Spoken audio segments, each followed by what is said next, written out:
Hello friends, welcome to channel டிவிரியன்ஸ்.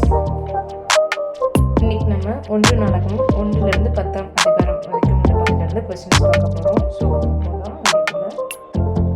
First question, பினகாசுடனே கர்த்தர் இருந்தபடியினால் அவன் முற்காலத்திலே அவர்கள் மேல் விசாரணைக்காரனாய் இருந்தான். செகண்ட் கொஸ்டின், இவன் பிர்சாவித்தின் தகப்பன். தேர்ட் கொஸ்டின், ஊலாமின் குமாரர் பராக்கிரமசாலிகளான வில்வீரராய் இருந்தார்கள். ஃபோர்த் கொஸ்டின், யாபேஸ் தன் சகோதரரை பார்க்கிலும் கனம் பெற்றவனாய் இருந்தான். ஃபிஃப்த் கொஸ்டின், அவர்களில் யோவேல் தலைவனும் சாப்பாம் அவனுக்கு இரண்டாவதுமாய் இருந்தான். சிக்ஸ்த் கொஸ்டின், சாலமோனின் குமாரன் ரெகொபெயாம். செவன்த் கொஸ்டின், லேவியின் குமாரர் கெர்சோம், கோகாத், மெராரி என்பவர்களே.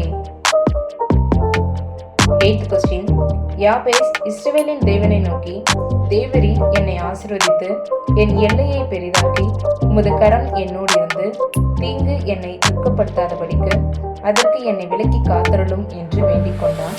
அவன் வேண்டிக் கொண்டதை தேவன் அருளினார். நைன்த் கொஸ்டின், காலேபின் குமாரத்தி அக்சால் என்பவள். 10th கொஸ்டின், ராஜ்யபாரத்தை ஈசாயின் குமாரனாகிய தாவீது வசமாக திருப்பினார். நெக்ஸ்ட் நம்முடைய ஃபைனல் 11th ஸ்பெஷல் கொஸ்டின், யார் பூமியிலே பராக்கிரமசாலியாய் இருந்தது? ஓகே ஃப்ரெண்ட்ஸ், இந்த கொஸ்டின்ஸ்க்கு ஆன்சர் தெரிஞ்சவங்க வர வாரம் புதன்கிழமை முன்னதாக உங்களோட ஆன்சரை கமெண்ட் பாக்ஸ்லேயோ இல்லை வாட்ஸ்அப் குரூப்லேயோ சென்ட் பண்ணுங்கள்.